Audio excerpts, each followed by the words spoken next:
Hey there, welcome back to Story Slices, where we slice through the best Reddit tales just for you. Let's dive right into the first story. The first one is the Tittle story, and it starts like this. I never thought I'd find myself in a legal battle over the family ranch I've owned for over 40 years. But life has a way of throwing curveballs when you least expect them. And this particular curveball came in the form of an overzealous homeowners association trying to foreclose on land that's been in my family for generations.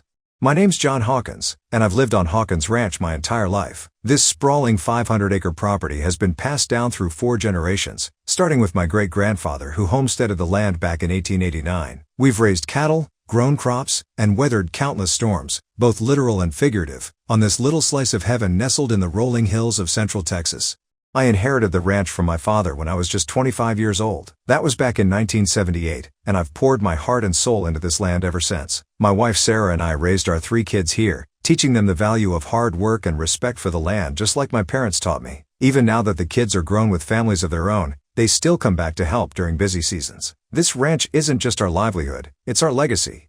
So you can imagine my shock and disbelief when I received a certified letter in the mail claiming I owed over $50,000 in unpaid homeowner association dues. At first, I thought it had to be some kind of scam or mix-up. We'd never been part of any homeowners association. Heck, when I was growing up, the nearest neighbor was 5 miles down the road. I called Sarah over to take a look at the letter. Her brow furrowed as she read it, shaking her head in confusion. "John, this doesn't make any sense," she said. "We've never belonged to an homeowner association. There must be some mistake."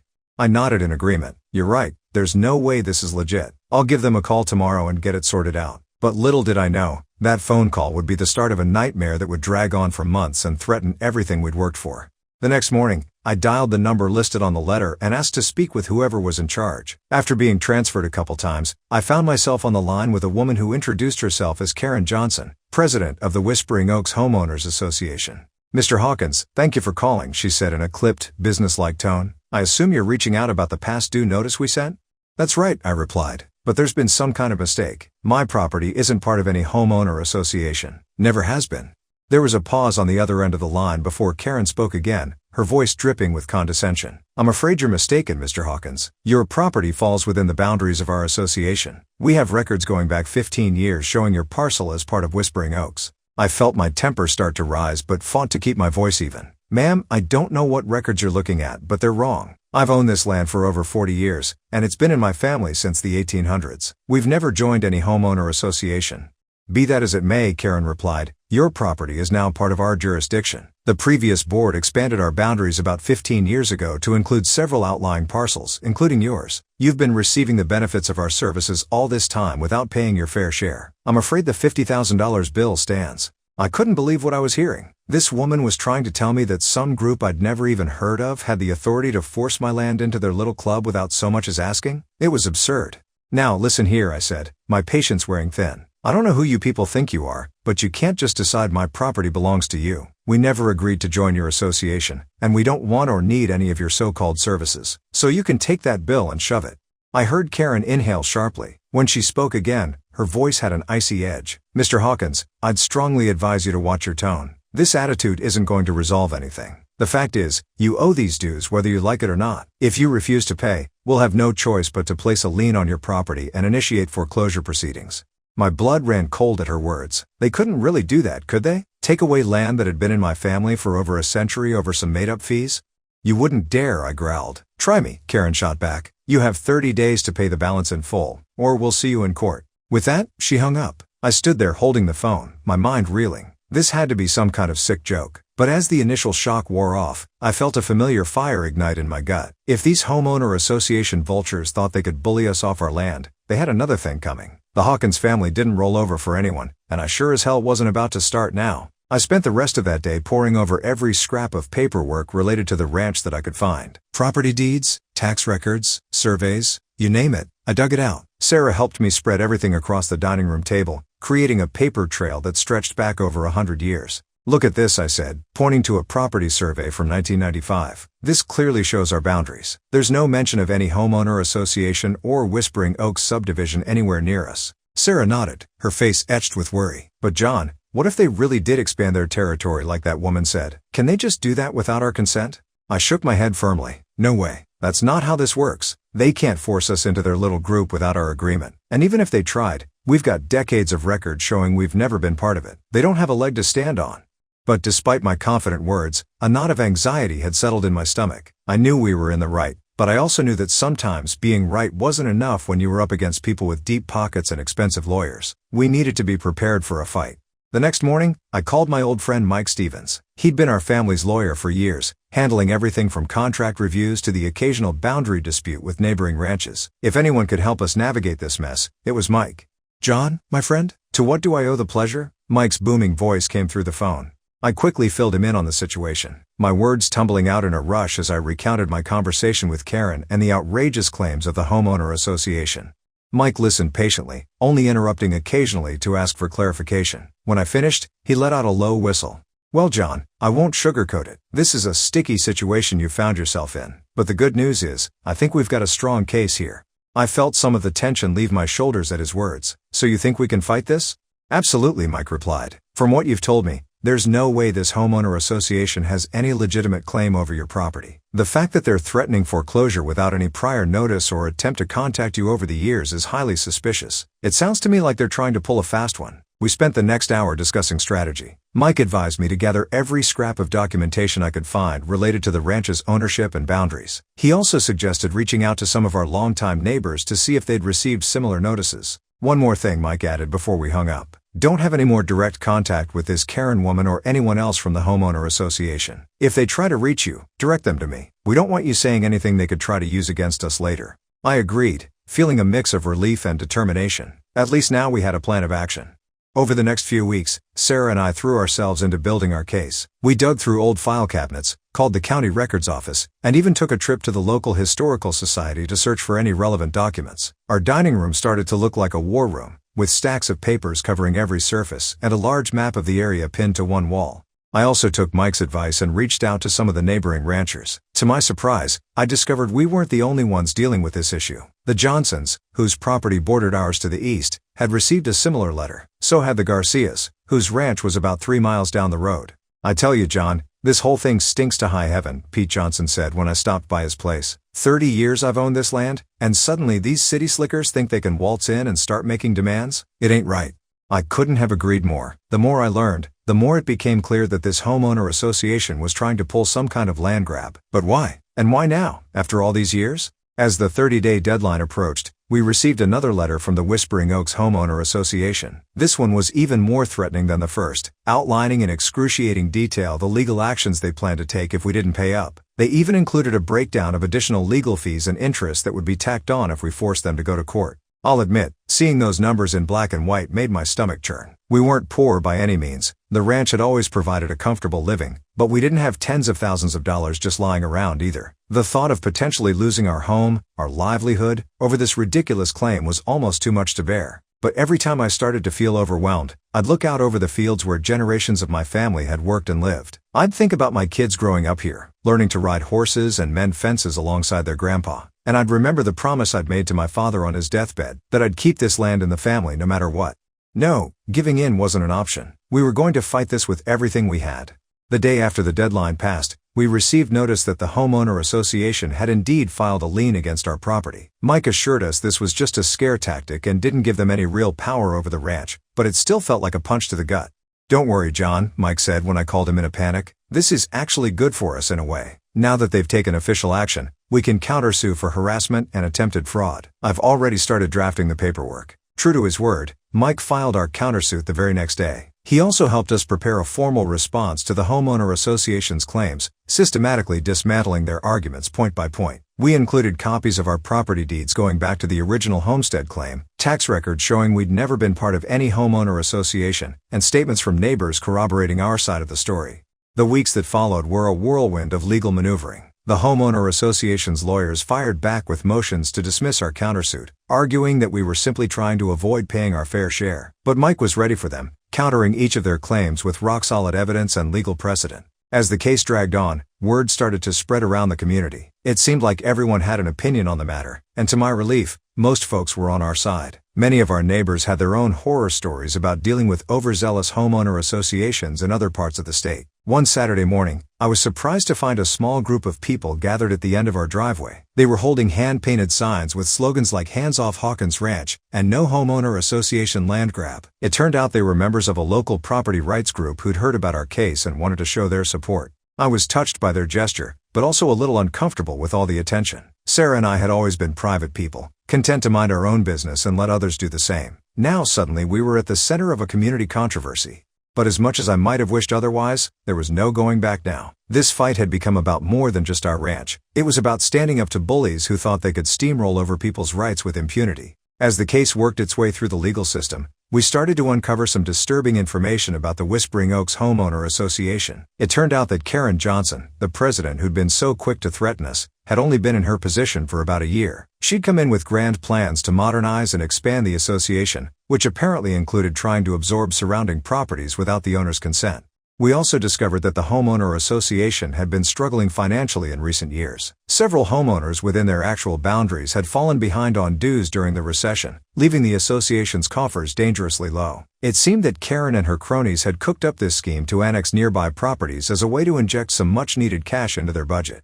The more we learned, the angrier I became. These people were willing to destroy families' livelihoods and steal land that had been passed down for generations, all to cover their own mismanagement. It was unconscionable. Finally, after months of back and forth, we got our day in court. The judge assigned to our case was a no-nonsense woman named Rita Sandoval. She had a reputation for fairness, but also for not suffering fools gladly. As we filed into the courtroom that morning, I felt a mix of nerves and determination. Sarah squeezed my hand reassuringly as we took our seats behind Mike. On the other side of the aisle, I saw Karen Johnson and a couple of other homeowner association board members huddled with their lawyer, a slick-looking guy in an expensive suit. Judge Sandoval called the court to order, and the proceedings began. The homeowner association's lawyer went first, spinning a tale about how we'd been benefiting from their services for years without paying our dues. He talked about property values and community standards, trying to paint us as freeloaders who were shirking our responsibilities.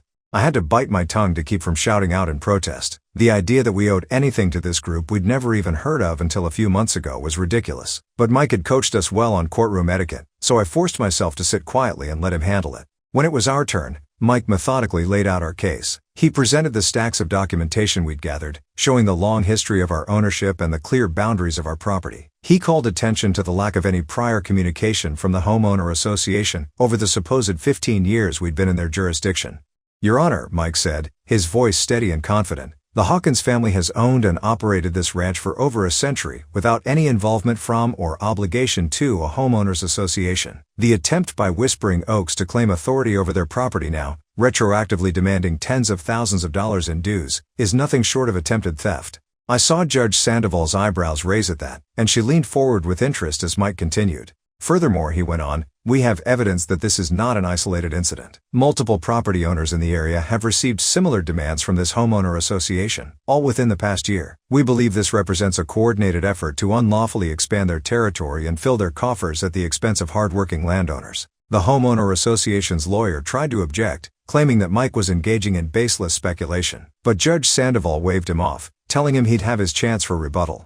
As the day wore on, both sides presented their arguments and evidence. The homeowner association tried to claim that their expanded boundaries had been properly filed with the county years ago, but they couldn't produce any documentation to back it up. They also argued that we'd benefited from their road maintenance and security patrols, but we were able to show that the county had always maintained our access road and that we'd never seen any security vehicles anywhere near our property. By the time closing arguments rolled around, I felt cautiously optimistic. The homeowner association's case seemed to be full of holes, while our evidence was rock solid. Still, I knew better than to count my chickens before they hatched. Plenty of people had gone into courtrooms feeling confident only to come out on the losing end. Judge Sandoval listened intently to the final statements from both lawyers, occasionally asking pointed questions that made it clear she'd been paying close attention throughout the proceedings. When both sides had finished, she announced that she'd review all the evidence and deliver her ruling in a week's time. That week was one of the longest of my life. Sarah and I tried to go about our normal routines, but there was a constant undercurrent of tension. Every time the phone rang or there was a knock at the door, my heart would jump, thinking it might be news about the case. Finally, the day of the ruling arrived. We filed back into the courtroom, the air thick with anticipation. Judge Sandoval entered and took her seat, her face giving nothing away. After careful consideration of all the evidence and arguments presented, she began, "I am ready to issue my ruling in the case of Whispering Oaks Homeowners Association versus John and Sarah Hawkins." I held my breath, feeling Sarah's hand tighten around mine. It is the finding of this court that the Whispering Oaks Homeowners Association has no legal claim or authority over the property known as Hawkins Ranch. Their attempt to retroactively include this land within their boundaries and demand payment of dues is without merit and, frankly, borders on fraudulent. I felt a wave of relief wash over me, but Judge Sandoval wasn't finished. Furthermore, the actions of the homeowner association in this matter, including filing a lien against the property and threatening foreclosure without any legitimate basis, constitute harassment and abuse of process. She paused, looking sternly at Karen Johnson and the other homeowner association representatives. "Let me be very clear," Judge Sandoval continued. "This court takes a dim view of any attempt to use legal maneuvering to bully property owners or make illegitimate claims on their land. I am referring this matter to the District Attorney's Office for further investigation into the homeowner association's practices, particularly in regards to other property owners who may have been similarly targeted." With a bang of her gavel, it was over. We'd won? The aftermath of the ruling was a whirlwind. News of our victory spread quickly, and we found ourselves at the center of attention once again. Local news stations wanted interviews, and property rights groups hailed us as heroes for standing up to homeowner association overreach.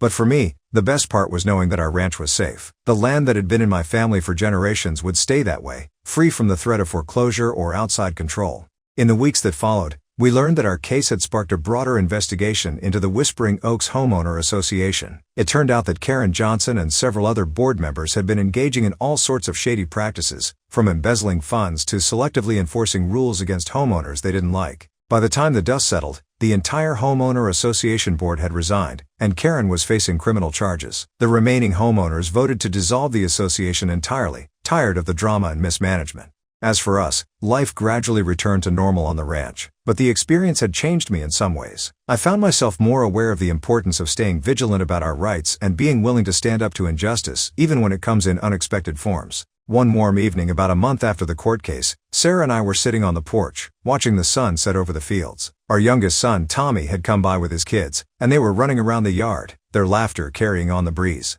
"You know," Sarah said, leaning her head on my shoulder, "I'm proud of us for fighting this. It would have been easier to just give in, but then we might have lost everything." I nodded, putting my arm around her. "You're right, and it's not just about us. By standing our ground, we helped expose what they were doing to other folks too. Maybe we saved some other families from going through what we did."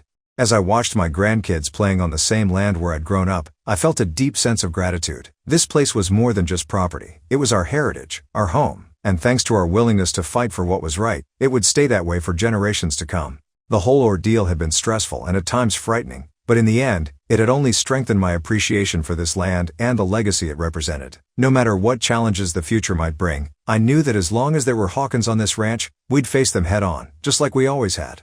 As the last rays of sunlight faded and the first stars began to twinkle in the sky, I silently renewed the promise I'd made to my father all those years ago. This land would stay in our family, come hell or high water, and no pencil-pushing homeowner association bureaucrats or anyone else would ever change that. The next one is an entitled people story. I need help. I 35F work in a small department. Think like 20 people and only half speak English. I generally get along with everyone. Someone new joined the department a few months ago. At first we get along very well, and then it was a sudden turn. I think it comes from, we both joined a new gym at the same time. I've kept going, and there's a noticeable difference in my appearance now, and she didn't keep it up. I don't care that she stopped going to the gym. I go with my husband, 40 meters, and I'm more than happy going to gym classes alone. When she coming with me, she was always nice, sometimes asks for rides. I showed her to use the weight machines as my husband is teaching me how to use them, and she wanted to learn. Everything was fine. Since she's stopped going, the passive aggressiveness has started. Clearly she's annoyed at herself and is taking it out on me. Examples of the passive aggressiveness. Talking over me loudly every time I start to speak, and she only does this to me. If I do manage to get out a sentence, immediately changing the subject, so my participation has ended. Literally looking annoyed and irritated that I even exist, to the point someone else asked her what the matter was because she looked so annoyed, and it was because she was sat next to me at lunch. Now the issue is, I'm a direct person, not in a, oh I have no filter, I'm honest regardless of people's feelings kind of way. I'm direct, as in, I want to ask her if she has some kind of issue, what we can do to resolve it so we can move on and work as civil grown-ups. But I already know the personality type. She will gaslight me, play the victim, and I will be the villain. My plan is to just ride it out. I plan to move departments in the new financial year to get more experience in a different area, and this was planned before she even joined our team. she isn't the reason I'm leaving. But I have slowly started to withdraw myself, because being around her makes me feel so bad. Yesterday we had a work party. They'd hired a property with a pool and rooms to stay over. I'd made the decision not to drink or stay over, as I know if I drink, I'd end up confronting her. She'd probably cry, and the night would be ruined because of me. Instead, as I do some freelance work Sunday mornings, I told everyone I couldn't stay or drink as I had work, which is true, although if I wanted to I could have rearranged it. I also left super early, which shocked a few people and they didn't want me to go, but I didn't want to be around someone who makes me feel so unwelcome. I told them being around people drinking was making me want to drink, so I had to leave. I cried all the way home in the car. I ended up actually going out drinking with my husband, and another co-worker was there who'd left early, as her boyfriend is traveling for work for a few months, so it was their last night together. So we ended up drinking and talking. So I'm worried I will have hurt some of my colleagues' feelings when I used the excuse of not being able to drink, and then went out drinking anyway. But I honestly had to get out of there. They're all very close and like this girl, and she's a very big personality, so I can't confide in anyone. I can just count down to leave. I have had mental health issues before, where I've become paranoid and convinced everyone hates me, but this time I'm certain it's what's happening, because it's only her. I don't think anyone else hates me, but I don't understand how no one else can see this. I just needed to rant this out. I know I've brought up, I think it's the gym thing. Never have I asked her why she stopped going, or even brought up to her about it, because I'd feel like I was embarrassing her. So it's like I'm banging on about it to her that she's stopped, so I've not upset her in that sort of way either. Update. 9 months ago I posted about dealing with a passive-aggressive coworker and I was having a very bad time. I didn't get many comments, however. I have such a great update, and I feel great that I wanted to post again. After I made that post, things escalated. She also said she would be leaving in X amount of months to move to a new city, and her last day was around the same time as mine. Hers was the Friday, mine was the following Tuesday. She excluded me more than ever, always made sure to change the language to one I don't speak but the rest of them do. What started to bother me was the people I was supposedly friends with were still treating me as normal, but were passively doing nothing about this. So they'd all do things, go out for lunch during working hours and not invite me, but then would talk to me like everything was normal, and supported me with the job. I just couldn't marry the two things up. I honestly thought I was going crazy. Anyway, when I only had a few days left, things had got really bad, and another coworker came to me and said she could see what was going on, that I wasn't crazy, and once the mask was lifted, I felt so much stronger. I had actually tried to confront her about if she had problem with me, and she ran away from me saying there's no problem, coward. I'd talked about having some leaving drinks, because I was moving to another building. Her last day was the Friday, and our building had about 20 people in. Everyone was invited except maybe 3 of us. My feelings were very hurt. I ended up confiding in my boss, who told me loads of people had complained about her, and she wished I'd come to her earlier. She also told me that if she hadn't have said she was leaving, she would have been sacked for her toxic behavior. I told my boss I couldn't handle all the fake goodbyes on my last day, so she agreed I could do a half day and leave without telling anyone, which is exactly what I did. I got a message after asking about meeting up and why I'd left without saying anything. So I told them the truth, that I thought we were friends, and this is how they'd made me feel by ignoring what was happening. So we've sort of cleared the air, and we've seen each other at work events still, and it's fine. But we've said we'll meet up for a proper chat and clear everything properly. I was invited to a birthday party yesterday, and the toxic one was there, but I felt so strong. I think someone may have also said something to her, because as soon as I walked in, she put her head down and looked a bit panicked. I wasn't going to cause drama at someone's birthday party, but I did outright ignore her. I was talking to someone, and she tried to come and literally shout over me, and I didn't even acknowledge or look at her, and kept talking, and so did the person I was talking to, and she had to wait for us to finish to speak. At one point she was playing beer pong. The ball was rolling towards me. I could have stopped it with my foot. Instead I stepped over it and walked to get a drink, and she was having to chase after the ball. She tried to give me an annoyed look, but I glared at her, daring her to challenge me, and she put her head down and didn't dare. Petty, but felt good. At the end of the night my husband came to pick me up. He came in just to say hello to a few people. He's pretty well liked by everyone, but didn't fancy a party full of women. She tried to run over to speak to him, and he glared at her and shook his head. She stopped dead in her tracks and scurried off. So today I feel great. I feel like I took back my power, and showed her how small and weak she is without causing any drama. If she'd dared approach me, I'd have told her not to speak to me, but I'm glad it didn't come to that, as I didn't want to cause drama at someone's birthday. I also gave up drinking a few months ago, and I'm so glad, because if I got drunk I'm not sure I would have left with so much dignity. I'm not sure anyone cares or will read this, but I feel amazing today, so wanted to share how good it feels to have my power back. Update. I wanted to give an update on our situation. After my wife dropped the bomb of opening up our relationship, we had a long talk. I told her it really surprised and scared me that she brought this up, but that I do want to discuss it and understand what she means and where she's coming from. As all this happened after mentioning a guy who hit on her in the gym, I told her that it made me insecure and I would like to get reassurance that she didn't do anything with him. It surprised her that I assumed so, but she was more than willing to reassure me. She showed me her phone and told me more details about what happened in the gym. She talked with the guy just briefly and he complimented her look a few times. She's been having lots of work in the past few weeks. She was bringing work home and couldn't go to the gym as regularly. So I believe her that she didn't meet him since. She said she had no intention at all of starting an affair or going any further with that guy, but she did feel energized by getting attention, and it scared her too, she wanted to tell me. She said that the idea of non-monogamy is just a curiosity on her side and not something that she pushes for. She understands and accepts if I don't want to do it, but she thought as we can discuss everything openly, maybe we could discuss this too. I've been bringing in different things in the bedroom over the years, like toys and role play. I noticed that the scenarios where we imagined other people turned her on the most. I'm not saying it didn't turn me on too, but it was just fantasy. Now she is proposing to make the fantasy a reality. She thinks if we explore this together, just like the fantasies, it could be good for us. I asked her if what she is really after is a hall pass or essentially to meet that guy, but she said not at all. She wants to do something together, or at least in a way that I'm fully on board with. Even though I still don't see how this would work, her intention didn't seem to be selfish or pushy, so I decided to not shut the conversation down completely. We need to talk a lot more, and I suggested going to counseling, if only for a few times, to help us navigate our feelings around this. She agreed. I know people in relationships are in continuous change. If they can change together, they can stay together. If they change in different directions, they grow apart. I'm scared of the change, but I know that I don't want to lose her, nor our family, and I'm willing to put hard work into our relationship. That's where we are. More talk and counseling next. The next one is an entitled people story. I 42F got married 24 years ago. I decided that if I had a daughter, I would pass the dress and accessories on to her. I chose a simple, elegant dress, rather than what was fashionable at the time, because I wanted something timeless that people could wear for generations to come. I had my son Mark, now 22M, a year after, and his father passed away when he was young. I raised Mark as a single mom for several years. I decided that when Mark married, I would give my dress and accessories to his wife. When I was 33, I met Rob, now 52M. I fell in love with him and we quickly married. He became a great father figure for Mark, and I was so excited to have a stepdaughter, Molly, now 24F. My relationship with Molly had a rocky beginning. I've been patient and gentle with her. I've offered to take her shopping or get her nails done. I asked Rob about her favorite foods and made sure to cook those. She made it clear that she didn't see me as her real mom.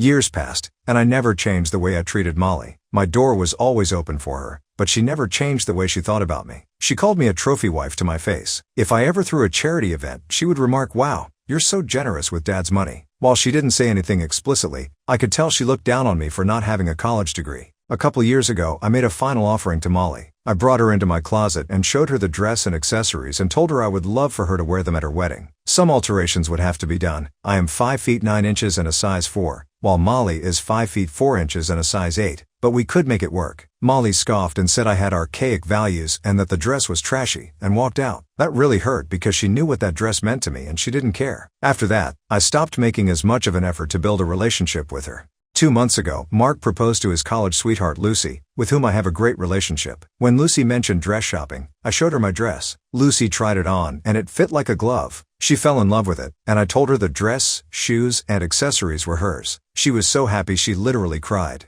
However, a couple days ago, Molly reached out to me out of the blue to ask if the dress was still available. I told her I had given it to Lucy. She asked if I could get it back from Lucy, since I offered it to her first, and I told her 1, she said she didn't want it, 2, it fits Lucy perfectly, and 3, Lucy is the only one getting married within the foreseeable future. Now Molly is saying I'm favoring Lucy over her because she's conforming to traditional standards of femininity, getting married and being thin. That's absolute baloney, but it got me thinking that if the roles were reversed and Lucy was the one asking for the dress after initially turning it down, would I give it to her? Is Molly right that I'm favoring Lucy? Am I the a-hole? Update? Wow, thank you for all of your kind words. I wanted to give an update to respond to general questions and comments. First, I want to say that the fact that most of the comments are not the a-hole is very reassuring. It makes me feel better about my decision to not give my dress to Molly.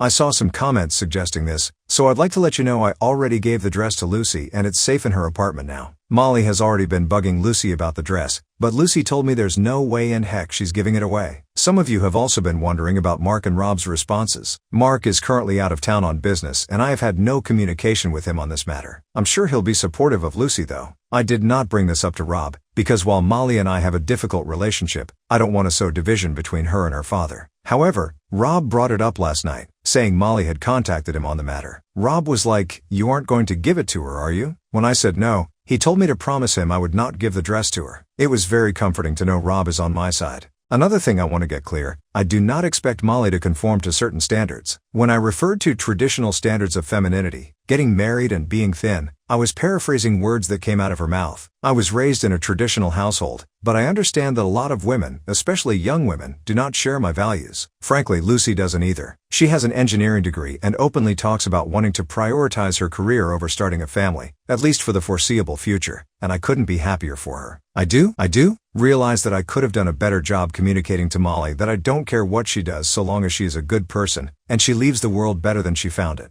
Lastly, because after reading the comments I fear I painted Molly in a bad light. I should say that Molly has had a rough life due to the divorce between Bob and her biological mother. I have never met her mother, and I don't want to go into gross detail on the internet about someone's life other than my own, but I will say that her relationship with her mother is not great. I think Molly might be projecting aspects of that relationship onto me. However, your comments have helped me realize she is in the wrong in this situation. I've also realized that it isn't just on me to build a relationship with her, she has to work at it too, and so far she is not. I'm never going to shut her out, but at this point if she wants to connect with me, she has to be the one making the effort. I really hope the best for her, but she sure as heck isn't getting that dress.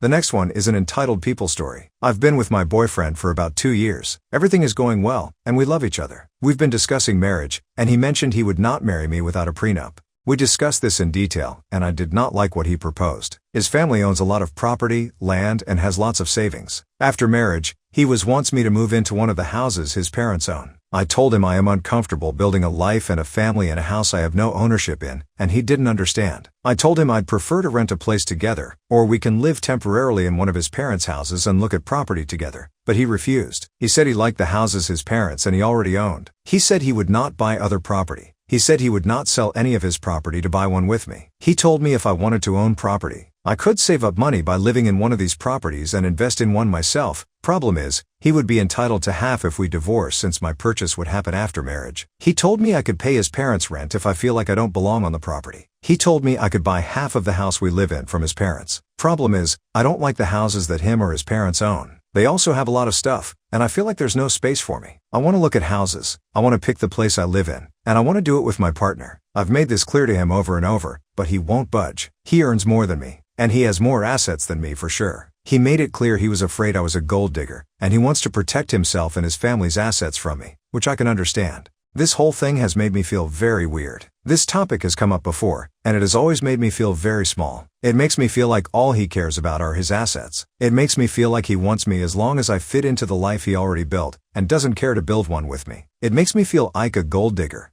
He has enough money to retire right now and live comfortably. I don't. He basically told me that whatever money he earns now he can spend, so he won't be investing in too much anymore. He expects our earnings and our savings after marriage to be split, which I feel off about. I'm sure this is normal for some people. I'm sure other people would be happy to be with someone who is well off. I am not. I want someone beside me building a life with me, not someone who has built a life with his parents and wants me as long as I behave and fits into his life, which is how he's been making me feel. So I'm leaving him. I welcome opinions on this, but yeah, it's been too long that this has made me feel off about our relationship. I'm protecting my peace and leaving him with all his houses and money. Update. So many things have happened. This is a bit of a rant, and I know I'm missing parts, but I'll try to cover the important bits.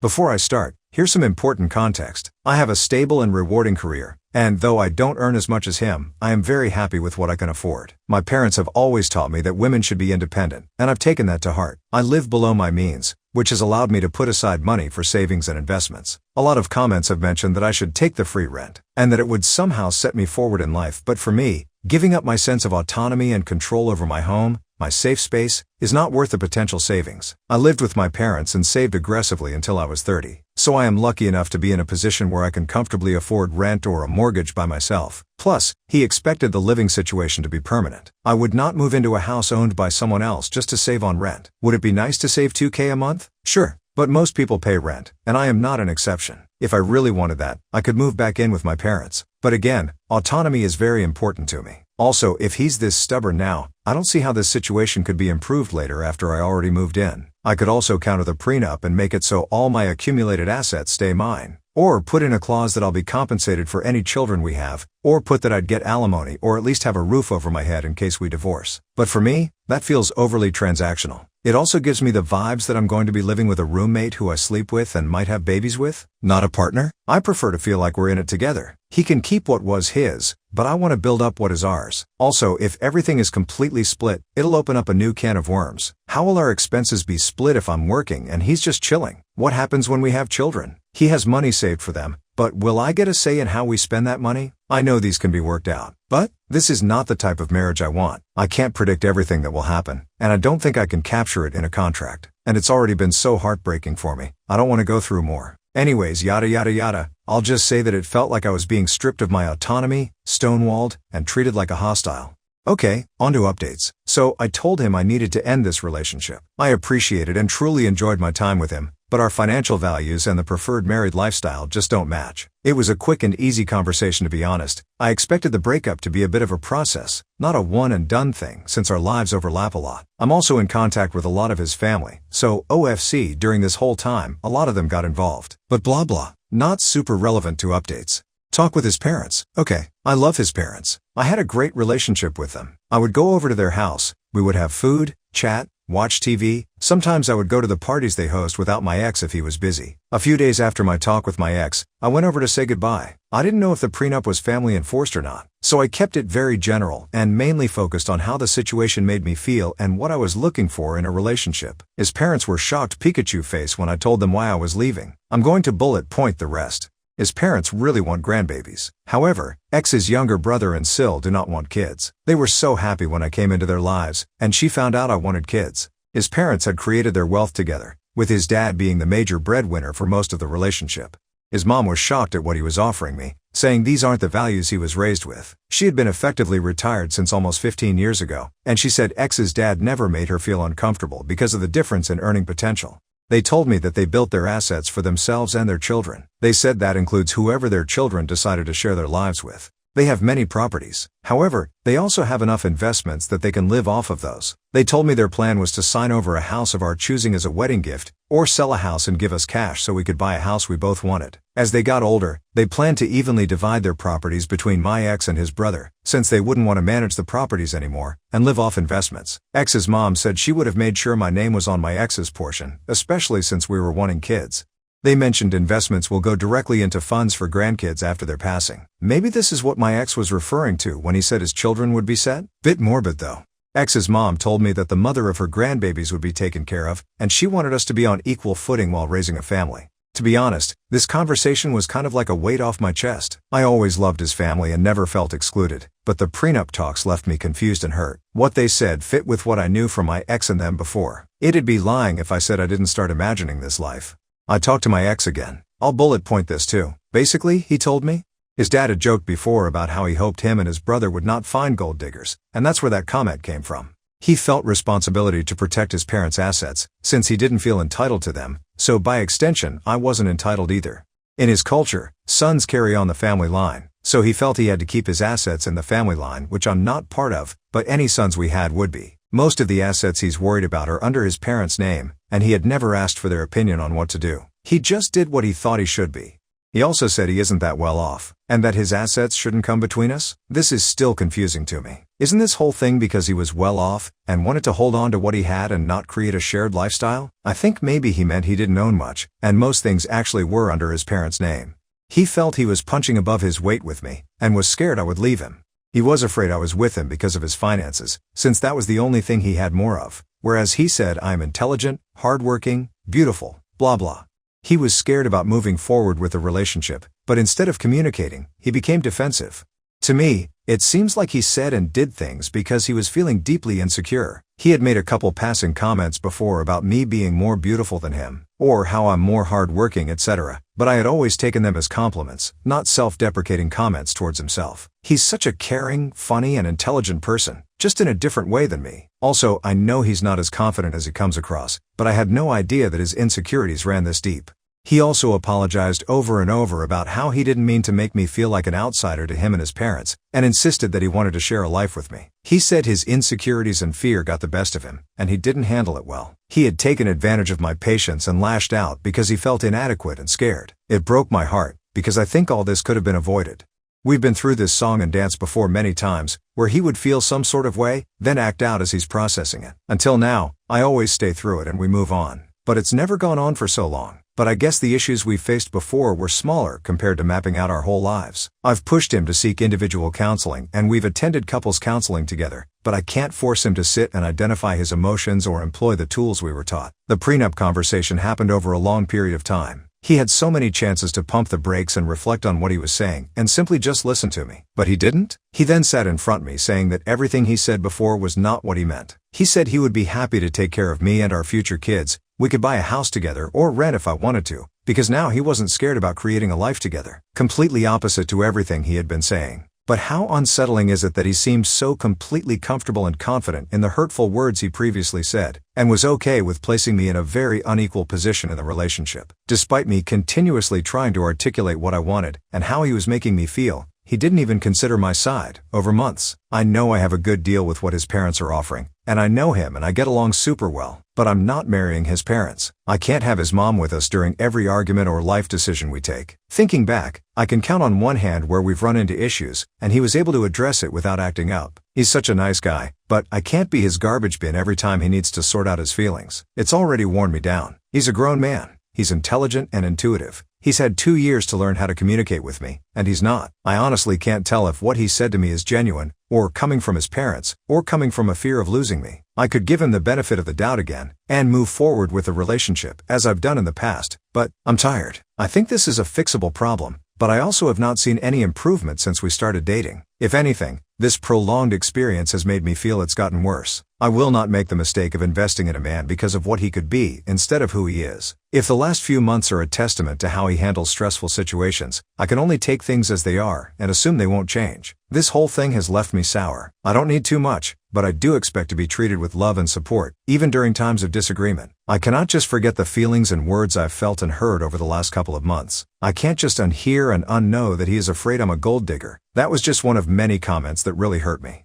I think life will have a lot more ups and downs, and I cannot imagine what kind of difficulties we'll face if this is how we communicate, even after identifying it and working on it in therapy. For these reasons, I'm still choosing to walk away. Very different from leaving because of prenup, but it is leaving nonetheless. And to be honest, this hurts more. I know it will hurt for a while, but I pray I'll be avoiding heartache and complications in the future. Who knows? If it was meant to be, maybe we'll find our way back. For now, I've told him and his family I need space and time. I know that it seems like I'm giving up a lot, but OFC, there are things I can't put in a post. I actually wrote the above quite early, but I didn't post because it didn't feel like it was over. But now after this time, I know it is. It's been tough, and it's only been a couple months, but I'm sure I made the right call. It's tough watching everyone coupled up and having children, but it is what it is. I'm proud of myself for leaving, and I'm slowly healing. The next one is an entitled people story. Pretty much as the title says. My daughter turned 5 in the middle of last week, but yesterday we had her birthday party. We had it at the local trampoline park since that's her favorite place right now. Because of my husband's work schedule, I did the majority of the planning. He did contribute financially, but I planned the theme, made the party reservation, ordered the cake, made the party favors, ect.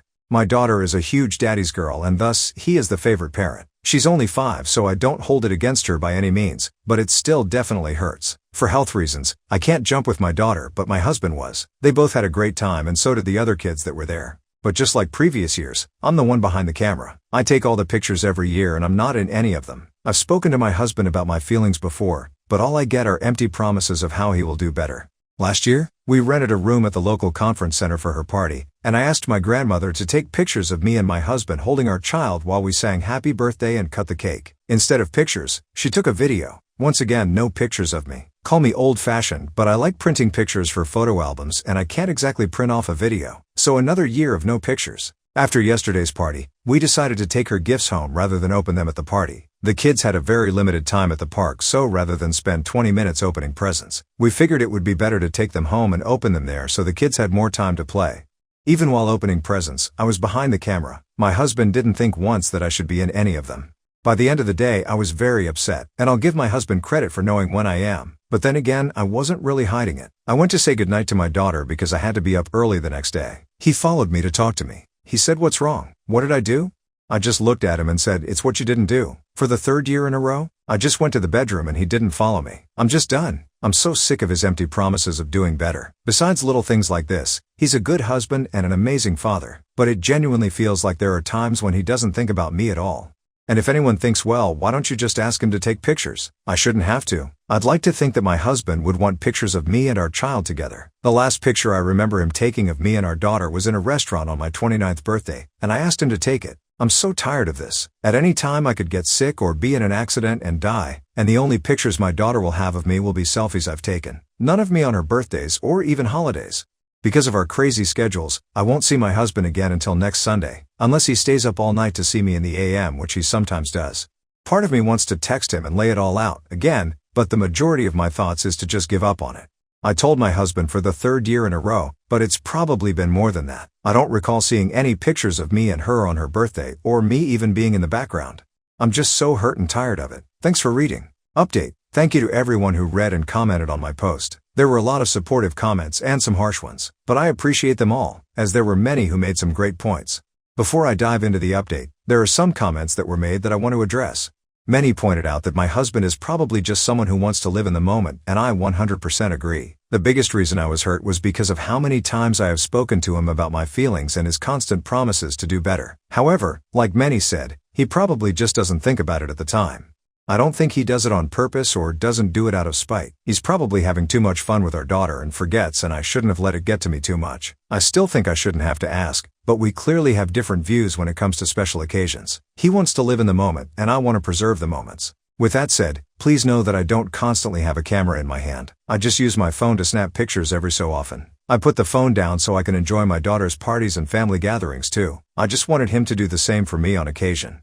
Many have said to just take selfies of me and her, and I do. I take a lot of them. I would just like pictures others have taken as well, or even just pictures of me there where I'm not necessarily posing. Just pictures of me playing with her or hanging out at the party with family and friends. Many suggested hiring a photographer, but that's not something we can really afford, but hopefully with our talk, we won't even need to consider it.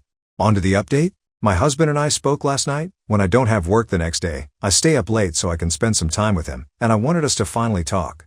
When he came home, we sat down. He says he still didn't fully understand what he did wrong, and I told him again how I wasn't in any pictures, and how I have talked to him about this many times. I did say that I understand he was someone who more lives in the moment, but I just wanted to have proof that I was there too, that I was present at her parties and for her to have memories of me there. Our daughter is only 5, and she won't remember her parties or holidays from when she was younger. As she gets older, I know she will know I was there, but I also want her to see me in her younger years as she grows up. There were some tears, and we apologized to each other. He promised again to do better, but I'm not gonna lie. I'll believe it when I see it, as he said that before lol. And I promise to be more understanding of his values. Going forward, I'll also ask family and friends to help take pictures so there are also more photos to save and not just mine. And yes, as many said, there will be times where I just flat out ask him to take pictures. Thank you again to everyone who commented on my last post. I appreciate the support and also the comments that made some great points about how each of us have different perspectives, and I need to be more understanding of his values and not just mine. The next one is an entitled people story. My birthday was a couple of days ago and I haven't spoken to him since. I'm heartbroken about this. I was walking home with my boyfriend, and we passed a group of homeless people. One of them said, "Here you go, miss you, since you're the first woman who walked by and gave me a dead flower." It was around 10 p.m. and my birthday was at midnight, so it kind of felt special to me. I said thank you so much and kept walking. My BF didn't say anything, so I didn't think anything was wrong. I took my phone to take a video of the flower and tell my friend what just happened, and he tried taking my phone. I was laughing and asked what he's doing and didn't answer, just kept walking next to me. He looked a little annoyed, but I still wanted to get a video with the flower, so I pulled my phone out again. This time, he hit my hand really hard and made me drop my phone on the concrete. My phone screen is completely broken. Luckily, it's the screen protector, but still, it's all shattered. I screamed, "Why did you do that?" And he took my flower and threw it on the road. He said that's what I get for embarrassing him like that. I was tearing up because 1. He broke my phone too. He threw my flower away. 3. I couldn't understand what I did wrong. He made me delete the video with the flower in front of him, and we walked in silence the rest of the time. At home, I blew up at him. I was crying, screaming, asking him why he did that. Literally an hour before my birthday. He said, "How would you feel if a girl just came up to me in front of you to give me a flower?" I said, "If it were the same homeless woman that you see almost every day when you walk in your neighborhood, I wouldn't mind." We have walked by this specific man plenty of times. He called me a liar, then said I was manipulative to try to invalidate his feelings when I was blandly disrespecting him in front of other men. I don't understand how it's disrespectful. I wasn't even going to keep the damn thing. It was a dead flower. I just thought it was cool because that had never happened to me, especially 2 hours before my birthday. He said a bunch of stuff, basically that I was an attention whore. I was sobbing. It was already my birthday and I felt like crap. We went to sleep without talking, and the next morning he was gone. I had a brunch with my friends, so I had my mind distracted for a couple of hours, but it was still in the back of my mind. I still don't know who's 100% in the wrong here. Maybe I shouldn't have accepted the flower, but I honestly saw it as an innocent thing. He still won't talk to me. Even his siblings wished me a happy birthday, but he hasn't yet. I don't know what to do. I don't want to lose my boyfriend over a flower. Update. Hello everyone. Thank you so much for all the help. I broke up with him. To be honest, I still love him and I'm trying to cut all communication, because I know that if he contacts me again, I'll most likely go back. I literally made a list of all the reasons why he sucks, and I try to read it every time I want to text him lol. Here's the update. He surprised me with my favorite flowers and a letter. He wished me happy birthday and apologized for his reaction. He said he was being immature and it won't happen again. He said we should work on communicating each other's boundaries better. He also apologized for ghosting me for a few days. He said he just needed some time to cool down. Not going to lie, I just wanted my boyfriend back, so I accepted the apology under the condition that he will never do anything like that again. He swore on his life that he'll never make me cry ever again. I genuinely saw a shift in his personality. He was even better than when I first fell for him. Like one time, we were cuddling and talking about our relationship. He literally started crying while professing his love to me. He said that he knows that sometimes he gets frustrated over little things, but it's because he loves me so much and he's terrified to lose me. He shared so many things about his past. He had never opened up to me before, so it really felt like the relationship grew stronger.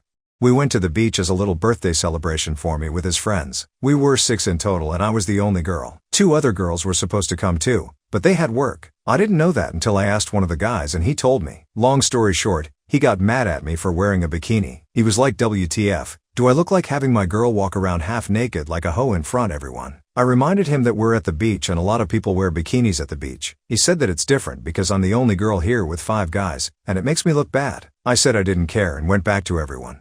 After a little while, he pulled me to the side again. He called me names, said that one of his friends obviously wants to duck me but I'm too ducking dumb to see it. He said he overheard him. I don't think this is true, but he was very angry, but also he had been drinking, so it could explain his irrationalness. I started crying, then went home because I didn't want people to see me like that. He was being so weird. I don't know why he was being aggressive all of a sudden. Like before the flower incident, he had never used that kind of language with me, especially in public. He came over that night to talk about what happened. I was so hurt. I honestly thought we had grown closer. We both explained our side of the situation. I told him I wasn't trying to get anyone's attention by wearing a bikini, and I can kind of understand his point of view. BC was a little uncomfortable too, being the only girl there. He said I could have put my clothes back on, but I had to stay in a bikini. He said I looked like a hoe waiting to get ducked when I was laying on my stomach tanning. I can't really remember what he said after that. I was just so hurt. We were going in circles, so we decided to just go to bed. He then tried to initiate sex, which just pissed me off. I said no every time. I heard him say something about me being an annoying ass idiot under his breath, and that was the last straw. I kicked him out and broke up with him. It wasn't easy. He was crying and screaming the whole time. He even punched a wall in my room. I was terrified. I never thought he could do that. We had never fought like that before. He finally left when I dialed cop and threatened to call. I don't know why I still love him so much. I understand his reactions, knowing his past and what he's been through. And it's a lot, trust me. I know it's not an excuse, but it's still an explanation, right? Anyway, it's over now. Half of my stuff is still at his house. I don't even want to think about it right now. He's blocked. I am really trying to villainize him in my mind so I can move on, but it's hard when all I can think of is the amazing moments we shared. Like how he was crying in my arms telling me he loves me more than life, the day he asked me to be his girlfriend, or the day he gave me a promise ring. Maybe I did go wrong somewhere. It's just so crazy to think that all of this could have been avoided if I hadn't accepted the flower. Also, I am very aware that I'm dumb for thinking that he could change so quick. I just wanted my boyfriend back. Thank you again everyone for the advice. The next one is an entitled people story. One of my friends that I know ever since we were in high school, we are both 22 now, has started to take an interest in TikTok. She already has a big Instagram following, so she decided to try something new and participated in few challenges. Our friend group was supportive of her decision, even though the opinions on TikTok as a whole vary from person to person, from liking the app, through being indifferent, to disliking it with passion. Well, now I think my friend has crossed a line that I'm not sure I can forgive. But, just like the opinions on the app are different among our friend group, some of the girls are saying that she just participated in a challenge and I should chill out. This TikTok friend decided to kiss my boyfriend on camera as a kiss my friend and see their reaction challenge. She was always pretty close to my boyfriend, which I didn't mind since she's my friend, and I trust my BF to not get shady with my friends.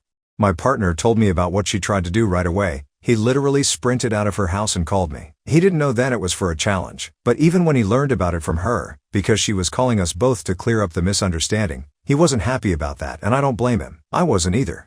We both decided that it's better to cut her out of our lives, even if for a little while to cool down, but my friend group is saying that while they can understand my boyfriend, then can't understand my reaction, and that I should be grateful that my TikTok friend showed me how loyal my partner is to me through this experience. They have been making me out to be the bad guy for the past few days, because I'm abandoning them and breaking girls' code for a guy. I don't know, I feel like I didn't need her to test my boyfriend first of all. Second of all, as a friend she just shouldn't throw herself at my partner, and third of all, she shouldn't throw herself at anyone that she knows has a significant other. That's just scummy in my book, but apparently I'm in the minority with my opinion.